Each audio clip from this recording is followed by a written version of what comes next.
चलो, तो digital signature किसी भी डॉक्यूमेंट को वेरीफाई करने के लिए यूज होता है। इसके अंदर कौन सी क्रिप्टोग्राफी का यूज होता है? असिमेट्रिक क्रिप्टोग्राफी का यूज होता है।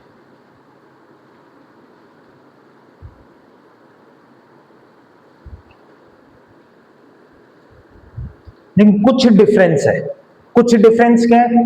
जो नॉर्मल असिमेट्रिक क्रिप्टोग्राफी होती थी उसमें क्या होता था, जो एनक्रिप्शन होता था वो होता था रिसीवर की पब्लिक की से,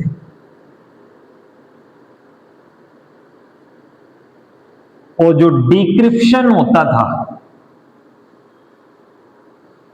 वो होता था रिसीवर की प्राइवेट की से।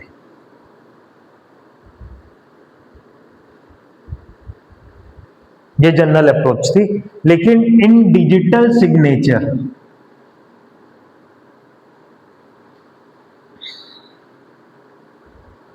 जो एनक्रिप्शन होता है वो होता है सेंडर की प्राइवेट की से, और जो डिक्रिप्शन होता है वो होता है सेंडर की पब्लिक की से।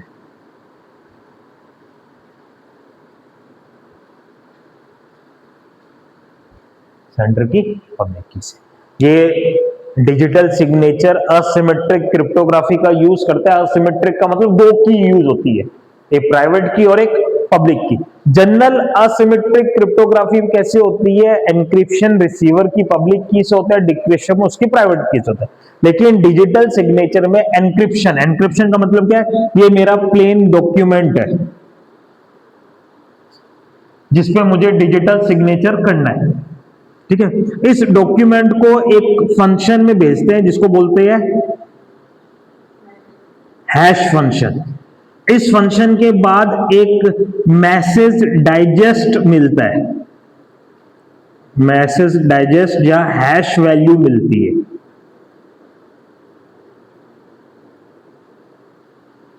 क्या मिलती है? मैसेज डाइजेस्ट या फिर हैश वैल्यू। मैसेज डाइजेस्ट क्या है या हैश फंक्शन क्या है? Hash function is something like आप कुछ भी इसमें भेजो, वो कैसा भी हो, वेरिएबल लेंथ हो, लेकिन वो उसको किस में बदल देगा? फिक्स लेंथ में क्या कर देगा? बदल देगा। वेरिएबल लेंथ मतलब आपने भेज दिया राम, ये उसको फिक्स लेंथ मतलब लाइक 128 बिट में बदल देगा। आपने बहुत लंबी स्ट्रिंग भेज दी, एक पैराग्राफ भेज दिया 1 KB टेक्स्ट, वो उस पूरे टेक्स्ट को किस में बदल देगा? 128 बिट में बदल देगा। तो हैश फंक्शन क्या करता है? यहां पे हैश फंक्शन होता है जो मेरे वेरिएबल लेंथ टेक्स्ट को कौन से लेंथ में बदल देगा? फिक्स लेंथ टेक्स्ट में बदल देगा। और जैसे ये जो बिट आया इसका जो आउटपुट आता है उसको बोला जाता है मैसेज डाइजेस्ट। Message digest.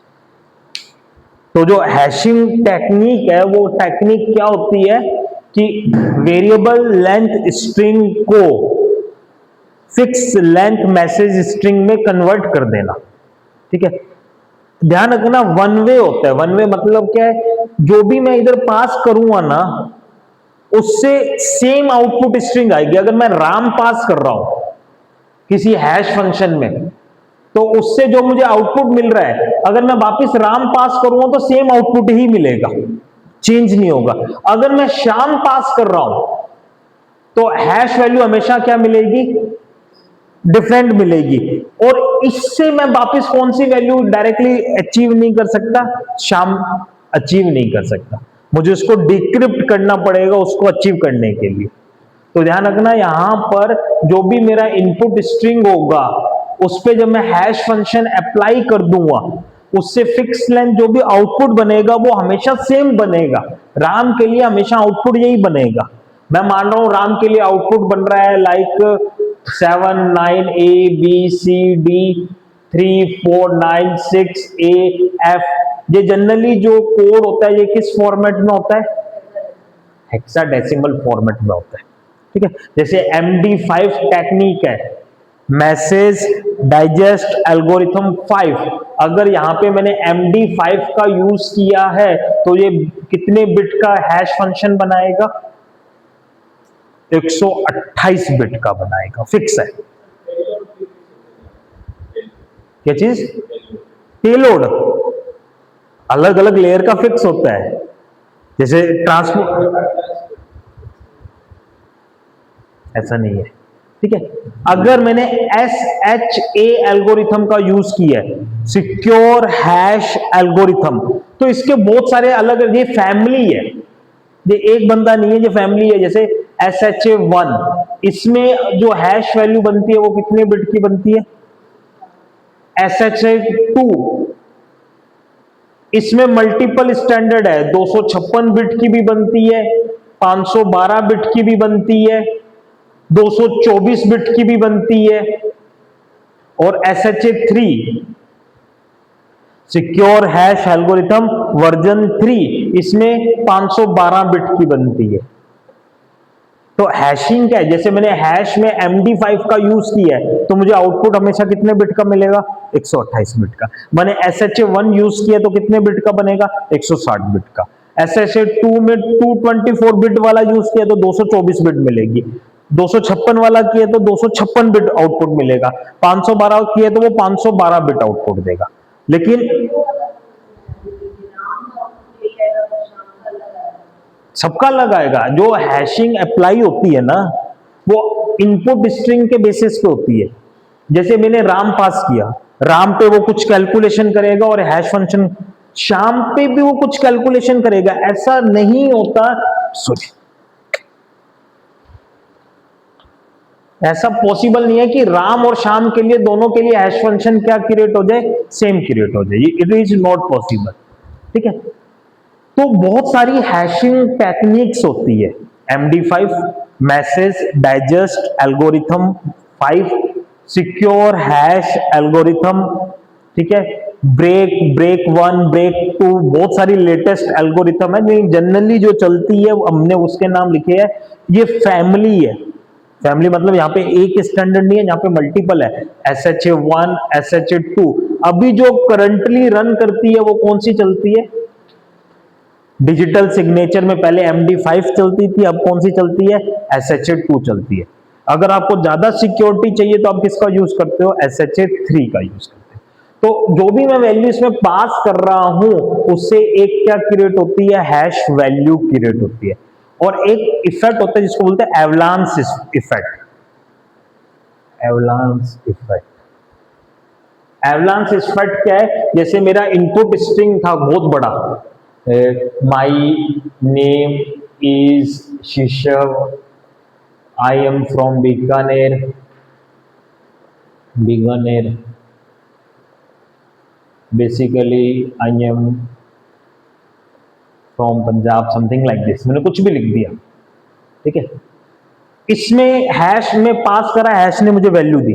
इसमें मैंने एक चीज चेंज कर दी, लेकिन इसका पूरी की पूरी स्ट्रिंग क्या हो जाती है? चेंज हो जाती है। इस इफेक्ट को बोलते हैं एवलांस इफेक्ट। तो ये रिक्वायर्ड प्रॉपर्टी है, अनवांटेड प्रॉपर्टी नहीं है, रिक्वायर्ड प्रॉपर्टी है कि अगर मैं एक कैरेक्टर भी गलती से चेंज कर दूं ना, हैशिंग की वैल्यू पूरी की पूरी क्या हो जाती है? चेंज हो जाती है। ब्लॉकचेन में इसी का यूज होता है। ब्लॉकचेन में क्या होता है? हम हैश बना के उनको स्टोर करते हैं। पहले की वैल्यू उसका हैश, दूसरे की वैल्यू पहले के हैश वैल्यू पे डिपेंड होती है, तीसरे की वैल्यू दूसरे की हैश वैल्यू पे डिपेंड करती है। अब पहले में अगर कुछ भी चेंज हो गया ना, सबकी हैश वैल्यू क्या हो जाएगी? चेंज हो जाएगी। तो इट इज रिक्वायर्ड प्रॉपर्टी, जरूरी वाली प्रॉपर्टी है ये, ठीक है। तो यहां पे क्या हुआ? डिजिटल सिग्नेचर में हमारे पास जो ओरिजिनल मैसेज था, ओरिजिनल टेक्स्ट, उसको हमने हैश फंक्शन में पास करा, उससे मुझे एक मैसेज डाइजेस्ट मिल गया, हैश कोड मिल गया। इस हैश कोड को हम एनक्रिप्ट करेंगे। इस हैश कोड को मैं एनक्रिप्ट करूंगा किसके साथ? सेंडर की प्राइवेट की के साथ। तो सेंडर के पास अपनी क्या होगी? प्राइवेट और पब्लिक की होगी। लेकिन पब्लिक की तो उसकी दुनिया के पास भी तो होगी। तो इसलिए सेंडर अपनी प्राइवेट की को यूज करते हुए इसको एन्क्रिप्शन किसका हो रहा है, इसका हो रहा है, ना कि ओरिजिनल टेक्स्ट था। अब मान लो ना आप MD5 का यूज कर रहे थे, आपके पास एक डेटा था 4 KB का, आप पूरे 4 KB को एनक्रिप्ट करो और आपने मैसेज डाइजेस्ट करके उसको कितने बिट का बना लिया, 120, और आप इसको एनक्रिप्ट कर रहे हो, तो ये छोटा है तो आसान रहेगा ना एनक्रिप्ट करना। तो ओरिजिनल मैसेज एनक्रिप्ट नहीं हुआ, जो ओरिजिनल मैसेज पे हमने हैशिंग अप्लाई करी थी ना, उस हैशिंग के बाद जो मेरे को हैश कोड मिला था या मैसेज डाइजेस्ट मिला था, उसको सेंडर अपनी प्राइवेट की के साथ क्या कर देता है, एनक्रिप्शन कर देता है, और इस मैसेज को भेज दिया जाता है जो भी रिसीवर होता है, इसको कैसे भेज दिया जाता है, ओरिजिनल टेक्स्ट और नीचे यहां पे क्या लगा हुआ, डिजिटल सिग्नेचर, जो ये होता है। तो 1 नंबर ओरिजिनल टेक्स्ट पूरे का पूरा चला गया, 2 नंबर डिजिटल सिग्नेचर चला गया। देखा है ना डिजिटल सिग्नेचर वाली फाइल, नीचे राइट लगा होता है, आजकल जितने भी नोटिफिकेशंस आते हैं उसमें ऐसा ही कुछ होता है, नीचे उस आदमी का क्या लगा होता है, सिग्नेचर लगा होता है। तो ओरिजिनल फाइल भी चलेगी और उसका डिजिटल। अब रिसीवर एंड पे क्या होगा, ये डिजिटल सिग्नेचर को अलग कर लेगा और ओरिजिनल फाइल को क्या कर लेगा, अलग कर लेगा। कर लिया। अब ओरिजिनल फाइल पे फिर से क्या अप्लाई करेगा, हैश फंक्शन, और हैश फंक्शन अप्लाई करने के बाद वो सेम कोड मिलेगा। अभी मैंने बोला था ना कि हर बार अगर सेम वैल्यू है तो मैसेज डाइजेस्ट क्या मिलेगा, सेम मिलेगा। और डिजिटल सिग्नेचर जिसमें 2 पार्ट थे, एक तो मैसेज डाइजेस्ट, इसको डिक्रिप्ट करेगा किसके साथ, सेंडर की पब्लिक की के साथ। ये क्या करेगा, डिक्रिप्शन, यहां पे क्या करेगा, डिक्रिप्शन। तो यहां पे मैसेज डाइजेस्ट है, सेंडर की पब्लिक की के साथ डिक्रिप्ट करेगा। ओरिजिनल मैसेज पे हैश फंक्शन लगा के इसने क्या निकाल दिया, मैसेज डाइजेस्ट, और इससे इसको वापस से क्या मिल जाएगा, मेरे पास ओरिजिनल मैसेज डाइजेस्ट मिल जाएगा जो ओरिजिनल था। ये तो एनक्रिप्टेड था ना, ये कैसा था, एनक्रिप्टेड। एनक्रिप्टेड के साथ सेंडर की पब्लिक की लगाएगा तो ओरिजिनल मिल जाएगा। ओरिजिनल मिल जाएगा तो इन दोनों को आपस में क्या करेगा, कंपेयर। अगर ये दोनों सही है तो इट मींस डिजिटल सिग्नेचर सही है। सही है मतलब रास्ते में कोई भी चेंजेस नहीं किए गए, और अगर इन दोनों में कुछ भी डिफरेंस आ गया, इसका मतलब रास्ते में फाइल के साथ क्या की गई है, छेड़छाड़ की गई है। क्लियर है प्रोसेस। तो सेंडर की प्राइवेट की के साथ तो एनक्रिप्शन होता है, ये ओरिजिनल फाइल थी, इसको हैश फंक्शन में पास करा, एक मैसेज डाइजेस्ट मिला, सेंडर की प्राइवेट की के साथ इसको बनाया, और ये दोनों मिलके मेरा क्या बना, डिजिटल सिग्नेचर मिला, जिसको ओरिजिनल फाइल और साथ में डिजिटल सिग्नेचर अटैच करके भेज दिया। यहां पर डिजिटल सिग्नेचर जो आया उसको सेंडर की पब्लिक की के साथ क्या किया गया, डिक्रिप्शन किया गया, जिससे मैसेज डाइजेस्ट मिले, और ओरिजिनल फाइल को हैश फंक्शन में निकाल के भी क्या निकाला गया। अब इन दोनों को क्या किया जाएगा, कंपेयर किया जाएगा। अगर कंपेयर हो जाता है इट मींस कोई छेड़छाड़ नहीं हुई, और कंपेयर नहीं होता इट मींस छेड़छाड़ की गई। तो इससे एक चीज तो श्योर हुआ ना, क्या श्योर हुआ, फाइल किसने भेजा है उसकी ऑथेंटिसिटी श्योर है। फाइल जिसने भेजी है, अगर फाइल भेजी है एबीसी ने या निशांत जैन ने, अभी कलेक्टर चेंज हुआ है आज ही, उन्होंने भेजी है, तो नीचे लिखा होता है साइंड बाय निशांत जैन, और डेट और टाइम लिखा होता है, इस तारीख को इतने बजे उसने क्या किया है, साइंड। एक तो उसकी क्या इंश्योर हो रही है, ऑथेंटिसिटी, तो ऑथेंटिसिटी श्योर हो रही है देखो। और क्या हो रहा है, एक श्योर हो रही है रिपुटेशन, और एक क्या हो रही है, इंटीग्रिटी। इंटीग्रिटी का मतलब है अगर डिजिटल ये दोनों चीज मैच हो गई तो रास्ते में मैसेज में कोई छेड़छाड़ नहीं की गई, कोई चेंजेस नहीं किए गए, कोई चेंजेस नहीं किए गए, तो इसको क्या बोला जाता है? इंटीग्रिटी बोला जाता है। जो ओरिजिनल मैसेज मैंने भेजा था और जो मैसेज मुझे रिसीव हो रहा है दोनों सेम है। बाद में जो भी बंदा डिजिटल साइन करके डॉक्यूमेंट को भेज रहा है वो बंदा मना नहीं कर सकता कि मैंने ये फाइल नहीं भेजी। इसको क्या बोला जाता है? नॉन रिपोर्टेशन बोला जाता है। और उसका साइन नीचे उसका नाम, डेट, टाइम आ रहा है, वो उसको किसको अप्रूव कर रहा है? ऑथेंटिसिटी को अप्रूव कर रहा है, कॉन्फिडेंशियलिटी को नहीं कर रहा ना। कॉन्फिडेंशियलिटी का मतलब है उस आदमी के लिए है जो उसको, उसके लिए, जिसके लिए उसको बनाया गया है। डिजिटल इस फाइल को कोई भी पढ़ सकता है। आपके पास एडोब रीडर है, आपने फाइल ओपन कर लिया, फाइल ओपन हो गई। कॉन्फिडेंशियलिटी ये नहीं बोलता ना। कॉन्फिडेंशियलिटी क्या बोलता है? अगर मेरा मैसेज प्रमोद के लिए है तो सिर्फ प्रमोद ही पढ़ पाएगा, लेकिन डिजिटल सिग्नेचर में ऐसा कुछ भी नहीं। तो ये क्वेश्चन बहुत बार आता है, डिजिटल सिग्नेचर किन फीचर्स को कवर करता है? Authenticity, non reputation and integrity. Confidentiality नहीं करता, एक्सेस ऑथराइजेशन नहीं करता।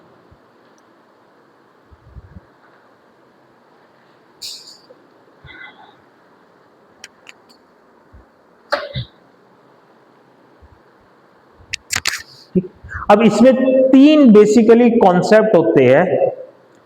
पहला कॉन्सेप्ट होता है कीज जनरेट करना, प्राइवेट की के लिए पब्लिक की जनरेट करना। तो एक कॉन्सेप्ट होता है की जनरेशन का, दूसरा कॉन्सेप्ट होता है साइन करने का, डॉक्यूमेंट पे साइन करने का, और तीसरा कॉन्सेप्ट होता है उस साइन को वेरीफाई करने का, उस साइन को वेरिफिकेशन। तो डिजिटल सिग्नेचर में बेसिकली तीन चीजें होती है। पहला होता है प्राइवेट की के लिए पब्लिक की जनरेट करना, दूसरा होता है साइनिंग एल्गोरिथम जिसका यूज करके हम डॉक्यूमेंट पे साइन लगाते हैं, और तीसरा होता है उस साइन को वेरिफिकेशन करना। तो डिजिटल सिग्नेचर में तीन अप्रोच होती है। पहला होता है प्राइवेट की के लिए पब्लिक की जनरेट करना, दूसरा होता है साइनिंग एल्गोरिथम, तीसरा होता है साइनिंग वेरिफिकेशन एल्गोरिथम्स। क्लियर है? तो नॉर्मल असिमेट्रिक क्रिप्टोग्राफी में क्या होता है और डिजिटल सिग्नेचर में क्या होता है, दोनों क्लियर है ना? है असिमेट्रिक का पार्ट, लेकिन एनक्रिप्शन कौन करेगा और डिक्रिप्शन कौन करेगा, दोनों में क्या आ रहे हैं? डिफरेंसेस आ रहे हैं। क्लियर है? ठीक है। और हैशिंग मैंने इसी टॉपिक में कवर करा दिया। हैशिंग में वेरिएबल लेंथ स्ट्रिंग को फिक्स लेंथ हैश कोड के अंदर क्या कर दिया जाता है? कन्वर्ट कर दिया जाता है, वो फिक्स लेंथ। देखो हम ना ये अप्रोच यूज करते हैं, लाइक जैसे जब हम वेब डिजाइनिंग पढ़ाते हैं तो हम क्या करते हैं, जैसे हमने कोई फॉर्म बनाया जिसका नाम है sign up form. Sign up form में बेसिकली हम क्या काम करते हैं? अकाउंट क्रिएट करते हैं। मुझे जीमेल पे अकाउंट बनाना है तो मैं साइन अप करूंगा, मुझे फेसबुक पे अकाउंट बनाना है तो मैं साइन अप करूंगा। तो साइन अप फॉर्म में क्या होता है? हम यूजर नेम, पासवर्ड और सारी डिटेल्स क्या करते हैं? एंटर करते हैं। तो कोई भी वेबसाइट है, उसने सारी डिटेल्स एंटर करवा ली आपसे, अब वो डिटेल्स को स्टोर कहां करेगा? डेटाबेस में। सारी डिटेल्स कहां स्टोर? फेसबुक इतने सारे यूजर्स का डेटा कहां मेंटेन कर रहा है? अपने डेटाबेस में। तो जो वहां का लोकल आदमी है, जो फेसबुक का एम्प्लॉई है, वो तो वहां के डेटाबेस को एक्सेस कर सकता है ना। तो अगर वो तेरा पासवर्ड देखना चाहे तो अपने डेटाबेस में जाके पासवर्ड देख सकता है ना। ये तो फिर काय की सिक्योरिटी रहेगी। हम क्या करते हैं, पीएचपी में टेक्निक्स होती है, लाइक मैं फंक्शंस होते हैं, MD5 फंक्शंस, और हम उसके अंदर टेक्स्ट पास करते हैं, वो मुझे उसकी हैश वैल्यू दे देते हैं। वो हैश वैल्यू कहां स्टोर कर लेते हैं हम? डेटाबेस में। अगर वहां पे एम्प्लॉय भी उस हैश वैल्यू को उठाएगा ना तो उसको ओरिजिनल पासवर्ड समझ नहीं आएगा। तो चाहे मेरा पासवर्ड राम था और मैंने MD5 यूज करा है, डेटाबेस में 128 बिट इंफॉर्मेशन स्टोर होगी। चाहे मेरा बहुत लंबा टेक्स्ट था तो भी कितनी बिट होगी? 128 बिट। तो ये वेरिएबल लेंथ इनपुट लेता है, फिक्स लेंथ आउटपुट देता है। एक भी अगर चेंजेस हुआ तो मैसेज डाइजेस्ट जो होता है वो पूरे का पूरा क्या हो जाता है? चेंज हो जाता है। एक बार ऊपर से नीचे कन्वर्जन हो गया तो वापस हम नीचे वाली स्ट्रिंग का यूज करके ऊपर वाली स्ट्रिंग अचीव नहीं कर पाते। ठीक है, तो ये हैशिंग होती है। और इसका एक क्वेश्चन जो बहुत बार पूछा जाता है कि हैशिंग के आउटपुट को क्या बोला जाता है, मैसेज डाइजेस्ट या हैश वैल्यू बोला जाता है। तो उस डायग्राम में लिखा हुआ है देखो, मैसेज डाइजेस्ट या हैश वैल्यू एक ही है।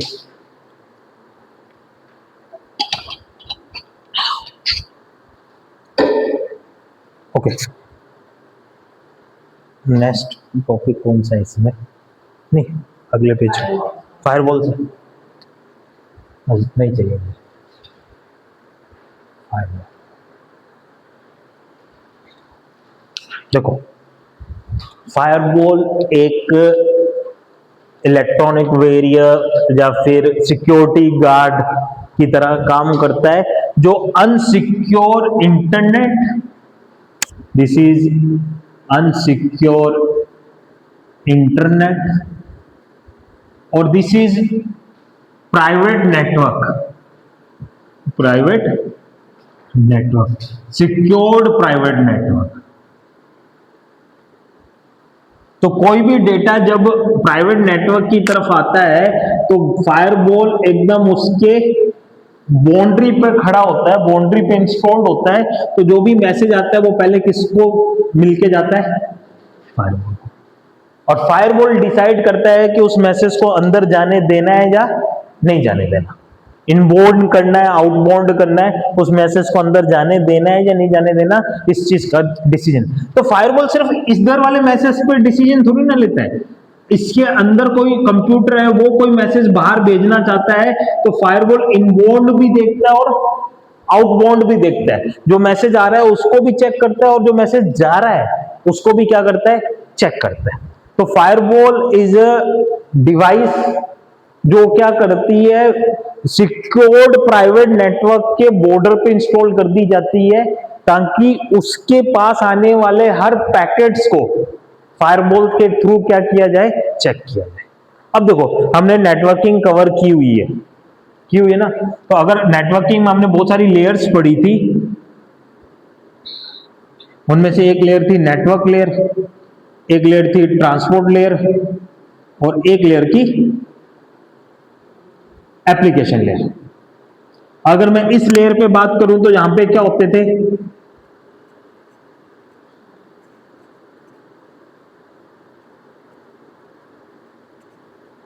अगर मैं यहां लेयर पे बात करूं तो यहां क्या होते थे,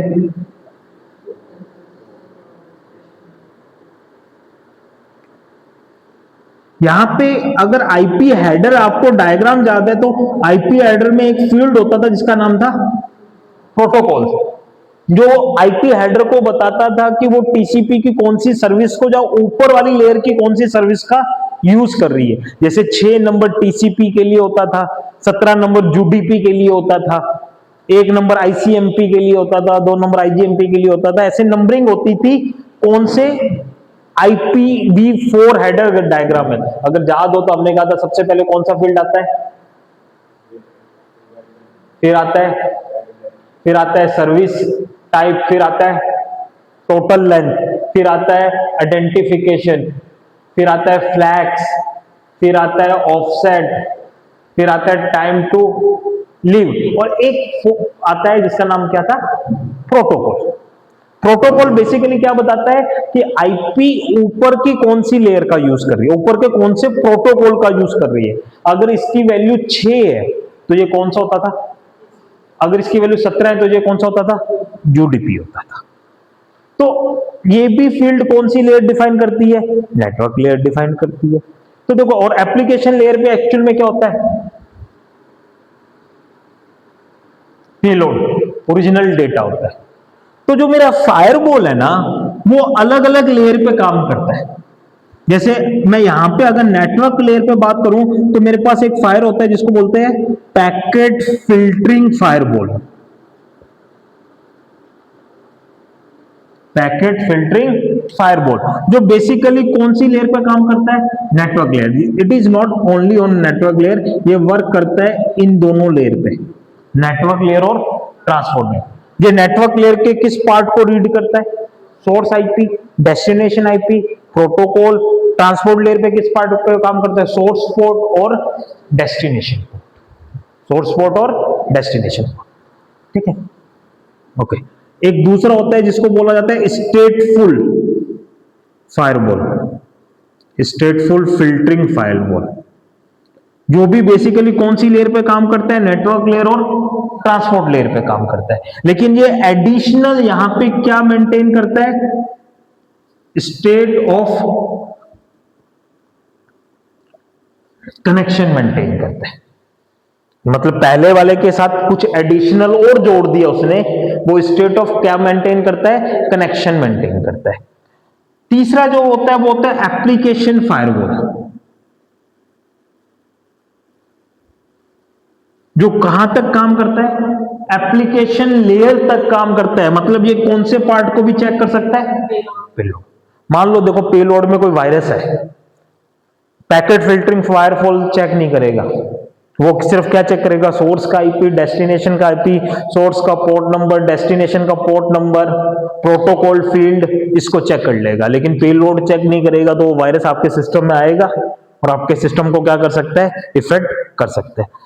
स्टेटफुल है वो भी नहीं चेक करेगा, लेकिन अगर एप्लीकेशन लेयर फायरवॉल है तो वो आपका किसको चेक करेगा, पेलोड को चेक करेगा। पेलोड के अंदर कुछ भी ऐसी अनवांटेड कोड है तो ये उसको क्या करेगा, आइडेंटिफाई करेगा।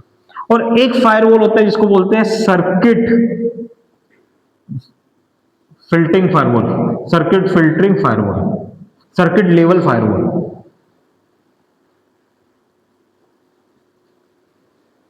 ये बेसिकली पेलोड चेक नहीं करेगा, ये किसको चेक करेगा, ये किसको चेक करेगा, सेशन इंफॉर्मेशन को,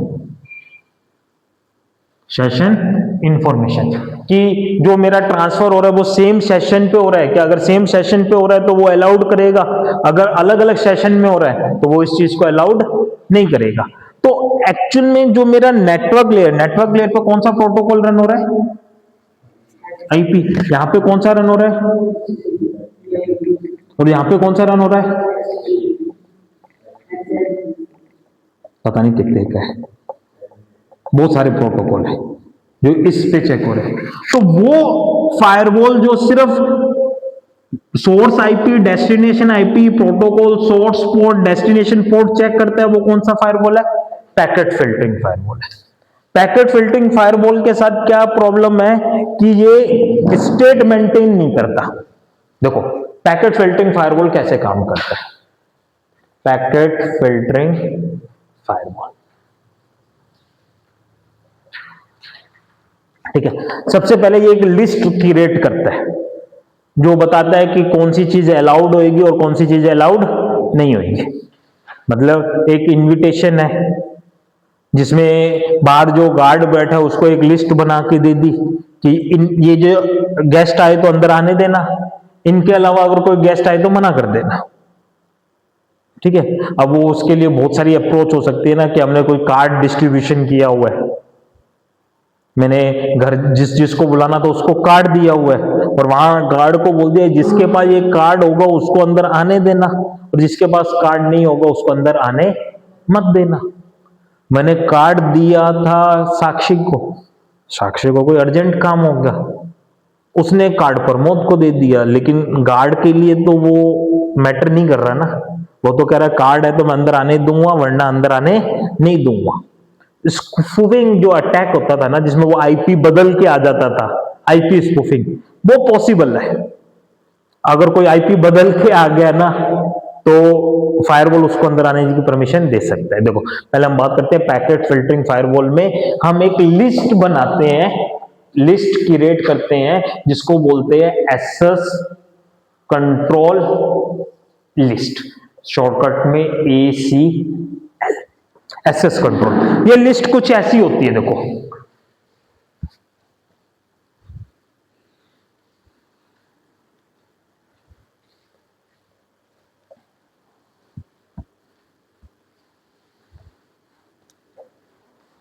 ये लिस्ट कुछ ऐसी होती है, देखो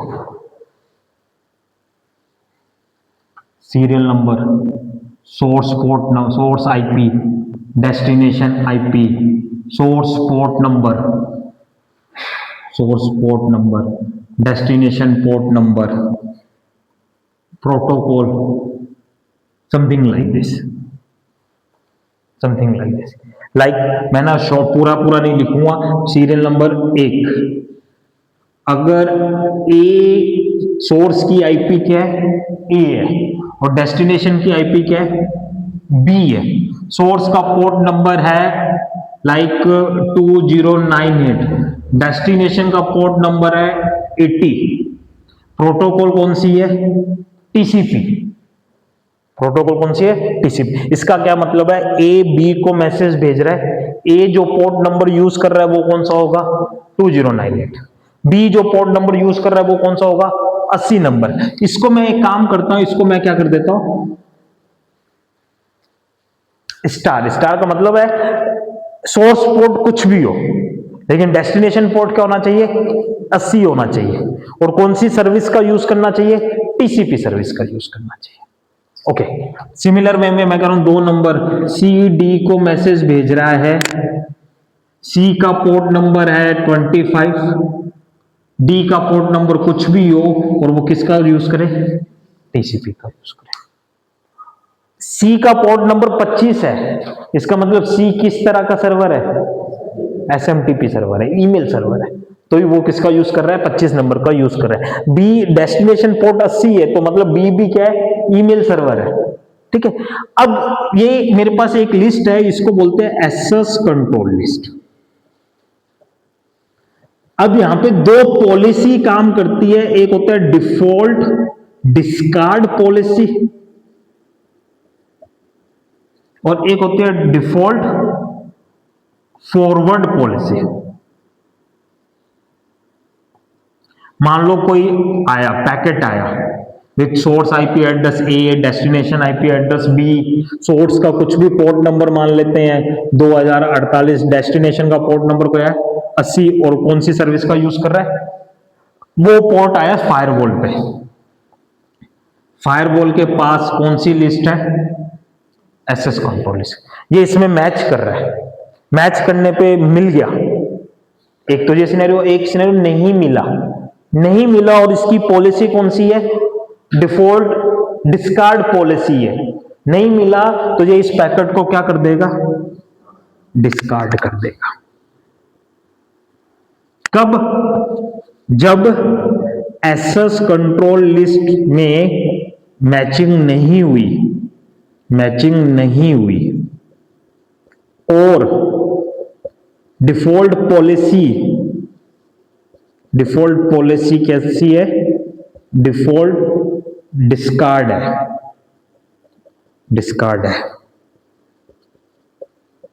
तो मैसेज को फायरवॉल ड्रॉप कर देगा।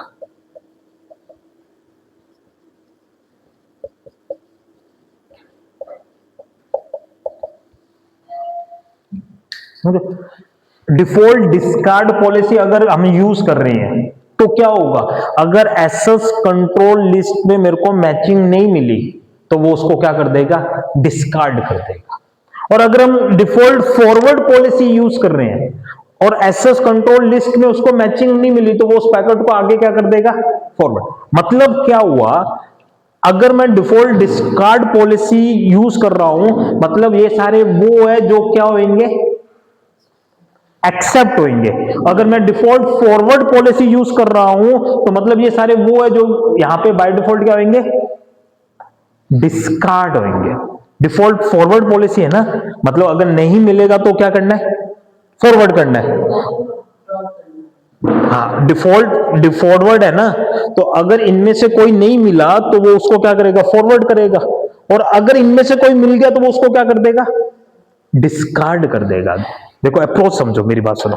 आपने एक लिस्ट बना ली, पहले सिनेरियो में आपने कहा इनको आने देना, इनके अलावा जो भी आए उनको भगा देना। ये कौन सी पॉलिसी है, डिफॉल्ट डिस्कार्ड पॉलिसी। इनको आने देना, इनके अलावा कोई भी आए उनको भगा देना। अब दूसरी अप्रोच, क्लास के या स्कूल के या कॉलेज के 50 ऐसे बच्चों के नाम जो हर प्रोग्राम में प्रॉब्लम क्रिएट करते हैं, अनवांटेड सिचुएशन क्रिएट करते हैं, जिनको आने नहीं देना, जिनको आने नहीं देना, उनकी लिस्ट मैंने गार्ड को पकड़ा दी। अगर इनमें से कोई आए तो क्या कर देना, बाकियों को क्या कर देना, फॉरवर्ड कर देना। समझ गया बात? तो ये अगर मेरी डिफॉल्ट फॉरवर्ड पॉलिसी है तो मैं लिस्ट उनकी बनाऊंगा जिनको मुझे अलाउड नहीं करना, और बाकियों को सबको क्या कर देना, अलाउड कर देना। अगर मेरी डिफॉल्ट डिस्कार्ड पॉलिसी है तो मैं लिस्ट उनकी बनाऊंगा जिनको मुझे अलाउड करना है, और बाकियों को क्या कर देना, डिस्कार्ड कर देना। तो इस पॉलिसी में एक दिक्कत रहती है, जैसे डिफॉल्ट फॉरवर्ड पॉलिसी में, कि मेरे को वो सभी, जैसे कोई मेरे पास नई सर्विस आई, मेरे पास कोई नई सर्विस आ गई जिसको मेरे को अलाउड करना है, तो यहां पे सॉरी डिफॉल्ट डिस्कार्ड पॉलिसी में अगर मेरे पास कोई नई सर्विस आई जिसको मुझे अलाउड करना है तो मुझे उसकी एंट्री इसमें करनी पड़ेगी। अगर एंट्री नहीं करूंगा तो वो भी क्या हो जाएगा, डिस्कार्ड हो जाएगा। तो मेरे पास दो पॉलिसी है जिसपे पैकेट फिल्टरिंग फायरवॉल काम करता है। पहली बात एसएस कंट्रोल लिस्ट होती है, एसएस कंट्रोल लिस्ट के पास उसके बाद दो पॉलिसी है, डिस्कार्ड पॉलिसी और फॉरवर्ड। डिस्कार्ड में क्या होगा, ये तो अलाउड है, इसके अलावा जो भी आएगा वो क्या हो जाएगा, डिस्कार्ड। फॉरवर्ड पॉलिसी में क्या होगा, ये तो अलाउड नहीं है, इसके अलावा जो भी आएंगे वो सारे क्या कर दो, अलाउड कर दो। लेकिन प्रॉब्लम इतनी है, ये पेलोड नहीं चेक करता ना। तो अगर भेजा सी ने था डी के लिए 25 नंबर पे, और एक्चुअल में भेज कौन रहा था, एफ, लेकिन एफ ने क्या कर दिया, आईपी स्पूफिंग कर दिया, और एफ ने अपना आईपी बदल के क्या कर दिया, सी कर दिया, तो ये उसको क्या कर देगा, अलाउड कर देगा। अब डिपेंड ऑन द पॉलिसी, जो भी हम पॉलिसी यूज कर रहे हैं उसके बिहाफ पे वो क्या कर देगा, अलाउड या डिस्कार्ड कर देगा। ये जनरल कौन सा फिल्टरिंग फायरवॉल है, पैकेट फिल्टरिंग फायरवॉल। इस पे क्वेश्चन आता है, ये कौन सी ओएसआई लेयर पे काम करता है, नेटवर्क लेयर पे काम करता है। नो डाउट नेटवर्क और ट्रांसपोर्ट दोनों पे काम करता है, क्योंकि ये पोर्ट नंबर भी चेक करता है। लेकिन अगर क्वेश्चन आ जाता है ना, तो आपको आंसर देना है नेटवर्क लेयर पे काम करता है।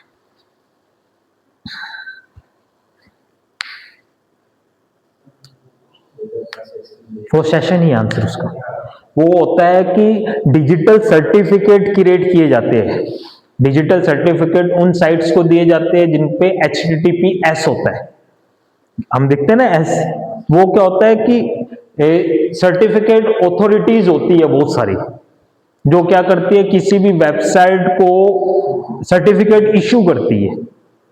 तो जब भी कोई होस्ट उन साइट से कांटेक्ट करता है ना, तो पहले वो साइट्स क्या करती है, अपना सर्टिफिकेट जो भी होता है वो इसको देती है।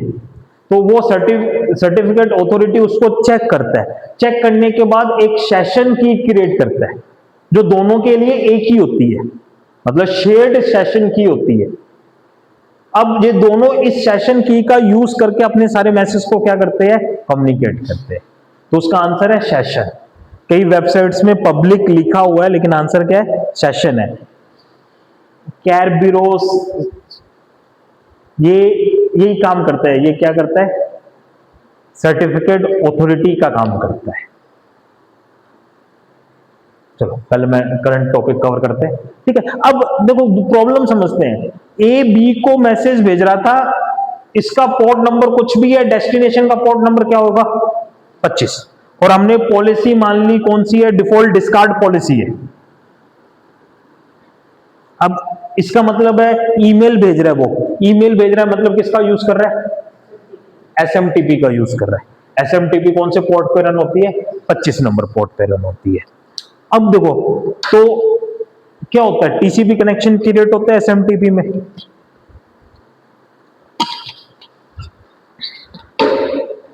सेंडर का पोर्ट क्या है, स्टार। स्टार का मतलब है कोई भी पोर्ट। जनरली ये जो पोर्ट होता है वो क्या होता है, ग्रेटर देन 1023 होता है, 1023 के ऊपर वाला कोई भी पोर्ट। तो सेंडर किसी भी पोर्ट का यूज कर सकता है जो 1023 से ऊपर है, क्योंकि 1023 तक के पोर्ट वेल डिफाइंड पोर्ट्स होते हैं ना। तो अब क्या हुआ, अगर मैं इस अप्रोच का यूज कर रहा हूं तो जितने भी पैकेट्स ए से बी की तरफ आएंगे, जो डेस्टिनेशन पोर्ट नंबर क्या होगा, 25 होगा, सोर्स पोर्ट नंबर मान लो 1023 के ऊपर कुछ भी होगा, तो इसको वो सारे पोर्ट नंबर क्या करने पड़ेंगे, अलाउड करने पड़ेंगे, क्योंकि सोर्स तो कोई भी पोर्ट नंबर क्या कर सकता है, चूज कर सकता है ना। तो यहां पे सारे मतलब जितने भी पैकेट्स आए उसके लिए मेरे को हर पैकेट के लिए इस रूल को चेक करना पड़ रहा है। तो अगर एक बार आपका कनेक्शन क्रिएट हो गया, कौन सा कनेक्शन, टीसीपी कनेक्शन, अगर इस कनेक्शन की इंफॉर्मेशन मैं एक अलग से टेबल में स्टोर कर लूं, कनेक्शन टेबल, कनेक्शन टेबल कि भैया ए ने बी के साथ कनेक्शन बनाया हुआ है, यहां पे बी का पोर्ट कौन सा है, 25 है। तो इसके बाद सेम ए ने बी को पहला पैकेट भेजा, ओके यहां से समझते हैं, ए ने बी को पहला पैकेट भेजा, फायरवॉल ने उसको चेक कर लिया, सब कुछ सही था रूल्स के अकॉर्डिंग, फायरवॉल ने उसकी एंट्री कहां पे कर ली, कनेक्शन टेबल में कर ली, इसको बोलते हैं स्टेट टेबल कर ली। अब दूसरा जब पैकेट आया ना, तो फायरवॉल ने पहले कौन सी टेबल में चेक करा, कनेक्शन टेबल में, और कनेक्शन टेबल में ऑलरेडी एंट्री हो रखी है ना, तो अब फायरवॉल एडिशनल चेक ना करके उसको डायरेक्टली क्या कर देगा, पास कर देगा। तो इस तरीके से क्यों ये कहां यूज हो रहा है, देखो मोस्टली जो हम सर्विसेज यूज कर रहे हैं, एफटीपी या फिर एचटीटीपी, ये सारी सर्विस कैसी है, क्लाइंट सर्वर है ना, एक क्लाइंट होगा और एक क्या होगा, सर्वर। क्लाइंट सर्वर को रिक्वेस्ट भेजेगा, सर्वर उधर से क्या देगा, रिप्लाई देगा, यही तो अप्रोच है ना। फिर क्लाइंट दूसरी रिक्वेस्ट भेजेगा, सर्वर फिर क्या करेगा, रिप्लाई करेगा। तो एक बार जब पहली रिक्वेस्ट आई उस समय कौन सी टेबल क्रिएट कर ली गई, मैं वापस रिपीट करता हूं, जब पहली रिक्वेस्ट आई तो उसकी एंट्री किसमें कर ली गई, कनेक्शन टेबल में।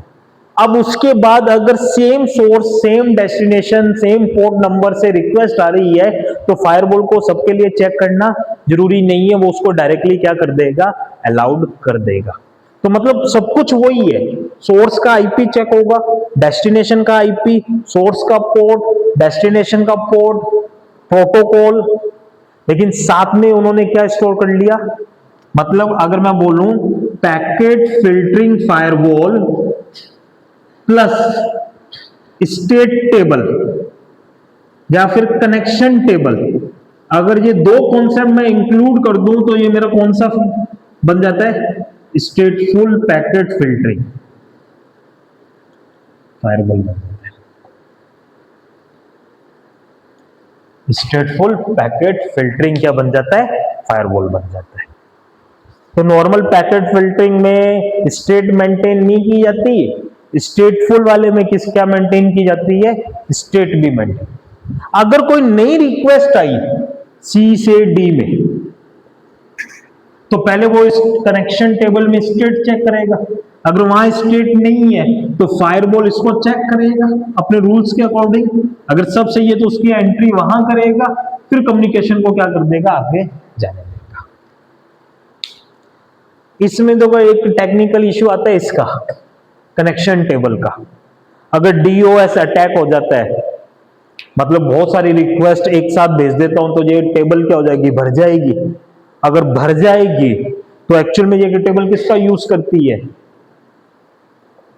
रैम का यूज करती है। और अगर ये टेबल भर जाएगी तो उसके बाद जितनी भी रिक्वेस्ट आएगी वो सब क्या हो जाएगी, ड्रॉप होनी चालू हो जाएगी।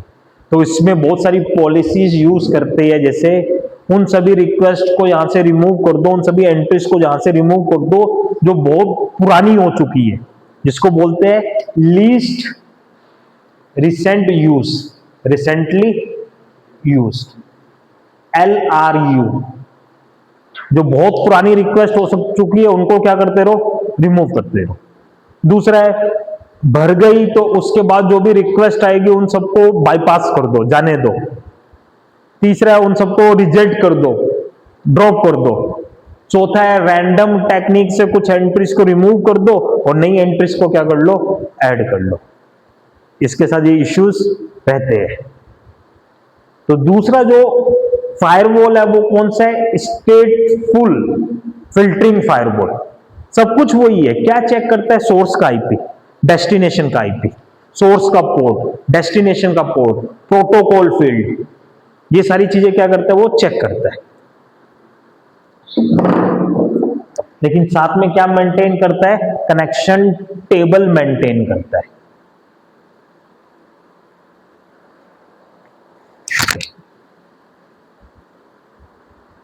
ठीक है, लेकिन पेलोड नहीं चेक कर रहा, अभी भी पेलोड का काम नहीं देख रहा। पेलोड में अभी भी अगर वायरस आएगा या कोई ऐसा मैलिशियस कोड आ जाएगा तो वो उसको अंदर जाने देगा, उसको नहीं रोकेगा। नेक्स्ट फायरवॉल है एप्लीकेशन लेवल फायरवॉल।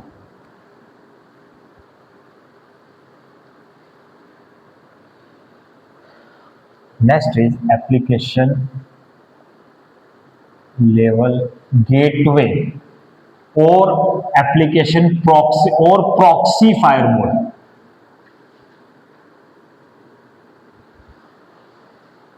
और प्रॉक्सी फायरवॉल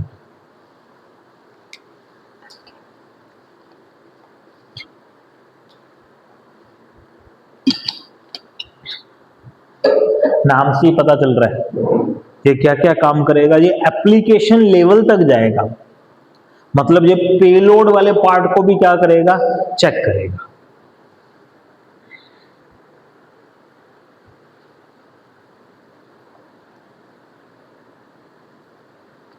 बहुत आसान शब्दों में अगर मैं समझाऊं तो ये एक तरह से ऐसा है कि ये मेरा सेंडर है, ये मेरा फायरवॉल है।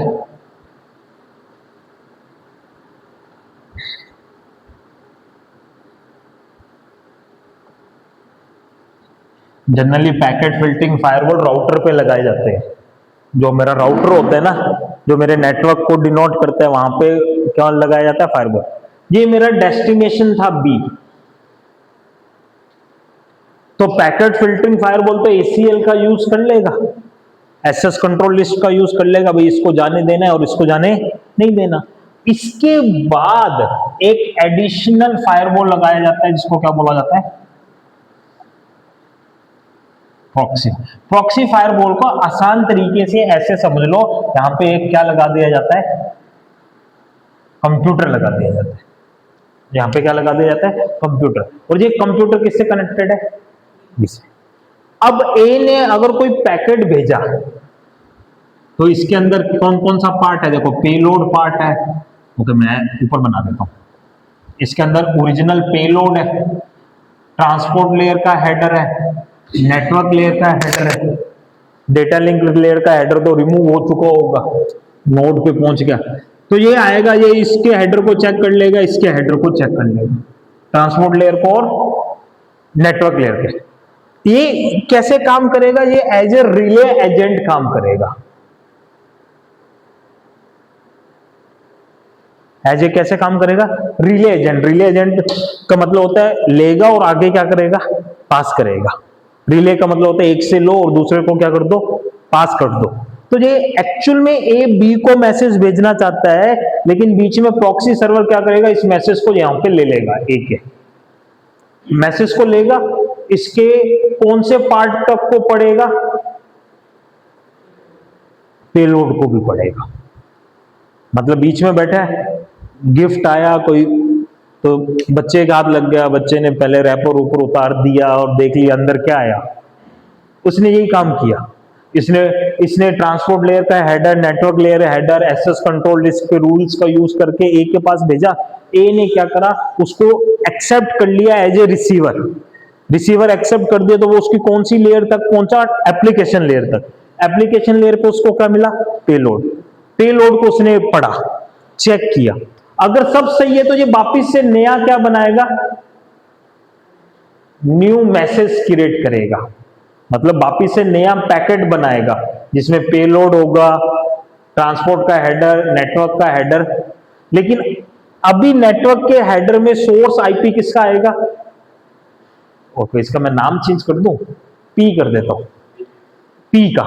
डेस्टिनेशन आईपी किसका आएगा, बी का। इसने जब मैसेज भेजा था तो सोर्स आईपी किसका आया, ए का। भेजा किसको था, बी को। भेजा किसको था, बी को, पेलोड। लेकिन एप्लीकेशन प्रॉक्सी फायरवॉल ने इसके मैसेज को लिया, उसको रीड किया, रीड करके सेंडर में अपना आईपी एड्रेस डाल दिया, डेस्टिनेशन में बी का, और इस मैसेज को किसको भेज दिया, बी को। कब? जब इसने प्रूव कर लिया कि इस मैसेज में कोई भी प्रॉब्लम नहीं है। ऐसे ही जब बी मैसेज भेजेगा तो वो एक्चुअल में किसके थ्रू जाएगा, प्रॉक्सी सर्वर के थ्रू जाएगा। तो ये रिले का काम कर रहा है, रिले एजेंट का काम कर रहा है। रिले एजेंट का मतलब है हर मैसेज को लेगा, पढ़ेगा, सब सही है तो उसको क्या करेगा, आगे पास करेगा। कोई भी प्रॉब्लम आ रही है उसको आगे पास नहीं करेगा। मतलब ये सिक्योरिटी गार्ड था जो बोल रहा था कार्ड जिसको दिया वो अलाउड है, जिसको कार्ड नहीं दिया वो अलाउड नहीं है। ये एडिशनल बंदा है जो उसकी चेकिंग कर रहा है, वो क्या लेके आया है, जो भी गिफ्ट लेके आया उसको फाड़ लिया, खोल लिया, बम बम तो नहीं है, तो अगर सही है तो उसको भेज दिया, नहीं है तो वहीं पे क्या कर देगा, डिस्कार्ड कर देगा। तो ये एप्लीकेशन लेवल गेटवे या प्रॉक्सी फायरवॉल है जिसमें एक्चुअल में दो कनेक्शन बन गए, एक सेंडर और प्रॉक्सी फायरवॉल के बीच में, एक प्रॉक्सी फायरवॉल और रिसीवर के बीच में। तो प्रॉक्सी हर आने वाले पैकेट का पेलोड तक चेक करेगा, सब कुछ सही है तो ही बी को भेजेगा। ऑब्वियसली ये स्लो होंगे, स्लो होगा ना, क्योंकि वो लेगा, पढ़ेगा, फिर वापस मैसेज जनरेट करेगा, वापस बी को पास करेगा, ये कैसे होंगे, स्लो होंगे। तो यहाँ पे एप्लीकेशन लेवल फायरवॉल स्लो होते हैं। स्लो क्यों होते हैं, क्योंकि ये पूरे मैसेज को रीड करते हैं, फिर वापस क्या करते हैं, रिले एजेंट की तरह उसको पास करते हैं। ठीक है, अब मान लो ये बी क्या था, फाइल सर्वर था,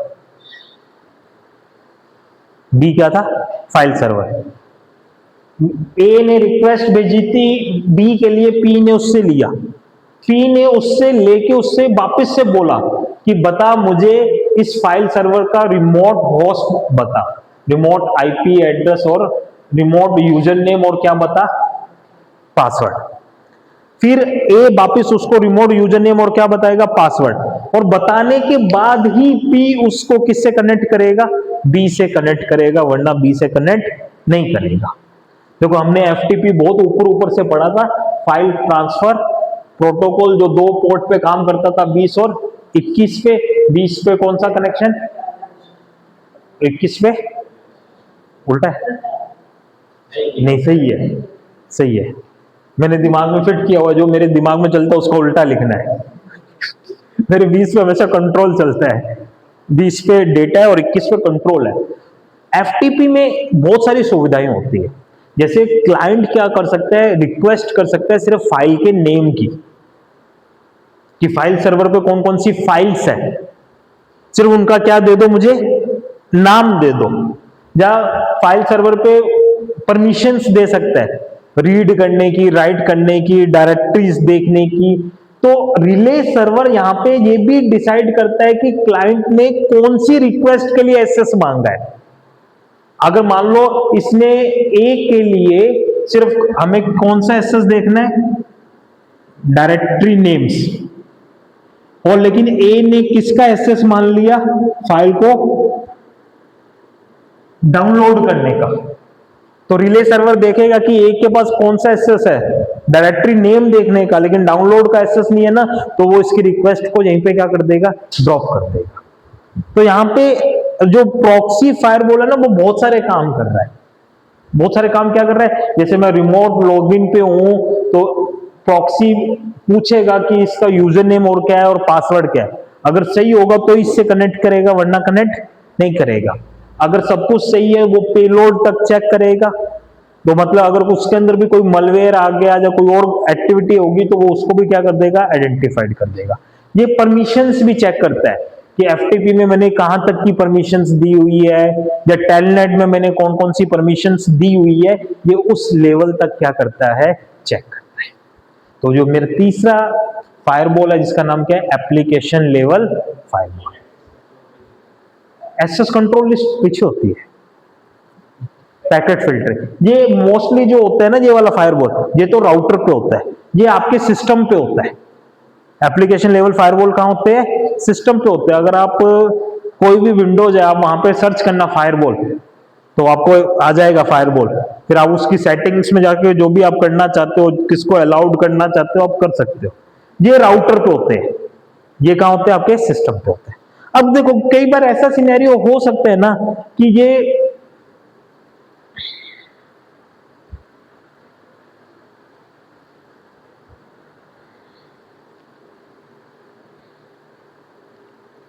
बी कंपनी का आदमी है, ठीक है, दिस इज इंट्रानेट यूजर, और ये इंटरनेट पे बैठा है, ये इंटरनेट पे बैठा है, तो इससे जो आ रहा है ना पैकेट, उसके लिए अलग रूल्स हो, और इससे जो जा रहा है उसके लिए ऑब्वियसली है। अगर मैं अपनी कंपनी से किसी बाहर वाले आदमी को ईमेल भेज रहा हूं तो कोई प्रॉब्लम नहीं है, लेकिन बाहर से अगर ईमेल मेरी कंपनी में आ रहा है तो प्रॉब्लम हो सकती है। तो इस सिनेरियो में क्या है, देखो मेरे पास जो नॉर्मल पैकेट फिल्टरिंग फायरवॉल है उसमें हम दोनों रूल्स डिफाइन करते हैं, इनबाउंड के भी और आउटबाउंड पे, लेकिन यहाँ पे मेरा एडमिन क्या कर रहा है, इसके लिए कोई रूल नहीं है, इसको जाने दो। अगर बी बाहर वाली दुनिया से कनेक्शन बना रहा है ना तो अलाउड है, लेकिन बाहर वाली दुनिया बी से कनेक्शन बना रही है तो अलाउड नहीं है। तो मतलब ये किस पे काम कर रहा है, कनेक्शन स्टेप। जब मैं कनेक्शन बना रहा हूं उसको ध्यान में रख रहा है कि कनेक्शन कौन बना रहा है, अंदर से बाहर बन रहा है या बाहर से अंदर बन रहा है। तो कनेक्शन स्टेप में क्या होता है, जैसे टीसीपी में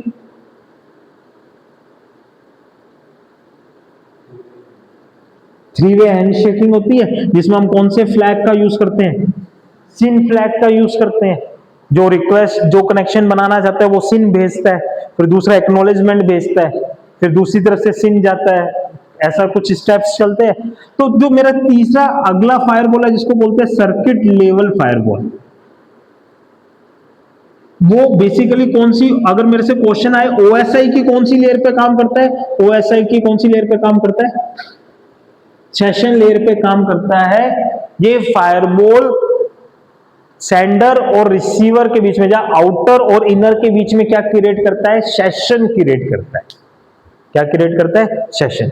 अब जो भी ट्रांसमिशन होगा वो सेशन के दौरान हो रहा है तो ठीक है, लेकिन उस सेशन के बाद में हो रहा है या सेशन बंद होने के बाद हो रहा है तो वो उसको अलाउड नहीं करता। तो ये भी बेसिकली दो कनेक्शन बनाता है, एक बाहर वाले यूजर का इंटरनल यूजर से, यहाँ पे सर्किट लेवल फायरवॉल लगाया जाता है, एक कनेक्शन इसके साथ और एक कनेक्शन यहाँ पे और एक कनेक्शन किसके साथ, तो यहां वालों को अलाउड करना है तो वो डायरेक्टली पास कर देता है, यहां वाले को अलाउड करना नहीं है तो वो यहाँ पे क्या लगा देता है, रूल लगा देता है। तो ये बेसिकली कौन सी लेयर पे काम करता है, सेशन लेयर। लेकिन अगर टीसीपी आईपी का पूछ ले तो कौन सी लेयर पे, ट्रांसपोर्ट। अगर टीसीपी आईपी में पूछ ले तो फायरवॉल का जो बेसिकली सारा सिनेरियो है ना, वो आपके ओएसआई मॉडल जो था ना, या टीसीपी आईपी मॉडल था, जिसमें नेटवर्क लेयर, ट्रांसपोर्ट लेयर और एप्लीकेशन लेयर था। एप्लीकेशन लेयर पे क्या होता है, मैसेज होता है, पेलोड होता है। ट्रांसपोर्ट लेयर पे मैसेज के साथ ट्रांसपोर्ट लेयर का हेडर, और नेटवर्क पे उसके साथ नेटवर्क लेयर का हेडर है। नेटवर्क लेयर के हेडर में क्या होते हैं, आईपी एड्रेस। ट्रांसपोर्ट लेयर के हेडर में क्या होते हैं, पोर्ट नंबर्स। तो फायरवॉल इन पैकेट्स का, इन हेडर्स का यूज करता है इन्वेस्टिगेशन करने के लिए कि किसको अलाउड करना और किसको अलाउड नहीं करना। क्लियर है? ये कौन सा टॉपिक था, फायरवॉल। इतना ही करते हैं।